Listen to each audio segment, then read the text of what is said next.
সম্মানিত ভিউয়ার্স, আসসালামু আলাইকুম ওয়া রাহমাতুল্লাহি ওয়া বারাকাতুহু। আশা করি সবাই আল্লাহর অশেষ রহমতে ভালো আছেন, সুস্থ আছেন। এই চ্যানেলে আর একটি নতুন গুরুত্বপূর্ণ ভিডিওতে আপনাদের সবাইকে স্বাগতম। আজকে আলোচনা করব যোগদান করতে না পারা শিক্ষকদের নিয়ে যা জানালো এনটিআরসিএ। বিস্তারিত থাকছে ভিডিওতে। এই ভিডিওটি দেখার আগে যারা এই চ্যানেলে একদম নতুন তারা অবশ্যই চ্যানেলটি সাবস্ক্রাইব করে পাশে থাকা বেল আইকনটি প্রেস করে দিন। আর যারা ইতিমধ্যে সাবস্ক্রাইব করেছেন তাদেরকে জানাই অসংখ্য ধন্যবাদ। যোগদান করতে না পারা শিক্ষকদের নিয়ে যা জানালো এনটিআরসিএ।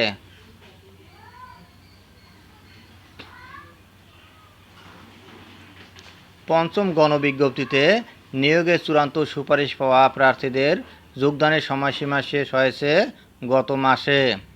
তবে নানা কারণে অনেক শিক্ষক সংশ্লিষ্ট প্রতিষ্ঠানে যোগদান করতে পারেননি। এসব প্রার্থীদের আবেদন পর্যালোচনা করে পরবর্তী সিদ্ধান্ত নেওয়া হবে বলে জানা গেছে।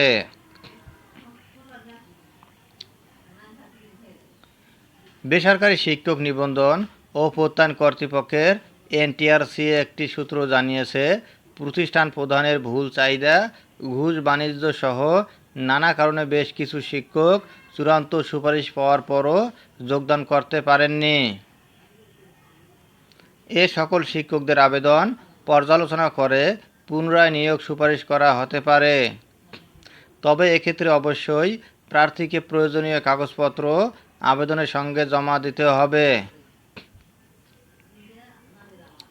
এ বিষয়ে জানতে চাইলে এনটিআরসিএর সচিব এএমএম রিজওয়ানুল হক বৃহস্পতিবার সকালে দ্য ডেইলি ক্যাম্পাসকে বলেন, যারা যোগদান করতে পারেননি তাদের এক একজনের জটিলতা এক এক রকম। এ বিষয়ে সামগ্রিক কোনো নির্দেশনা দেওয়া সম্ভব হবে না।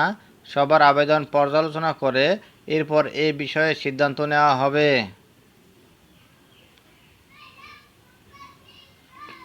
2021 সালের 28 মার্চ জারি করা সর্বশেষ বেসরকারি স্কুল কলেজের এমপিও নীতিমালা ও জনবল কাঠামোর 18 এর ঘ অনুচ্ছেদ উল্লেখ রয়েছে, প্রতিষ্ঠান কর্তৃক এনটিআরসিএতে শিক্ষক চাহিদা দিলে ওই পদে মনোনীত সুপারিশপ্রাপ্ত প্রার্থীকে নিয়োগ যোগদান করতে দিতে হবে। প্যাটার্নের অতিরিক্ত চাহিদা দিলে ওই শিক্ষক কর্মচারীদের শতভাগ বেতন ভাতা প্রতিষ্ঠান থেকে নির্বাহ করতে হবে। এর ব্যত্যয় ঘটলে প্রতিষ্ঠান প্রদানের বেতন ভাতা স্থগিত বা বাতিল করা হবে এবং পরিচালনা কমিটির বিরুদ্ধে ব্যবস্থা নেওয়া হবে। প্রসঙ্গত, সম্প্রতি পঞ্চম গণবিজ্ঞপ্তিতে নির্বাচিত 19,586 জন প্রার্থীকে বিভিন্ন বেসরকারি স্কুল, কলেজ, মাদ্রাসা ও কারিগরি শিক্ষা প্রতিষ্ঠানে নিয়োগের চূড়ান্ত সুপারিশ করেছে এনটিআরসিএ।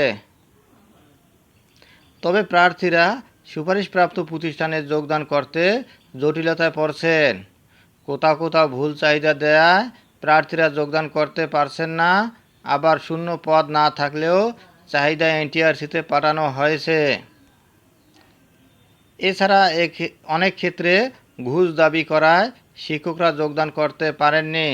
এ সংক্রান্ত অভিযোগ পেলে প্রয়োজনীয় ব্যবস্থা নেবে এনটিআরসিএ।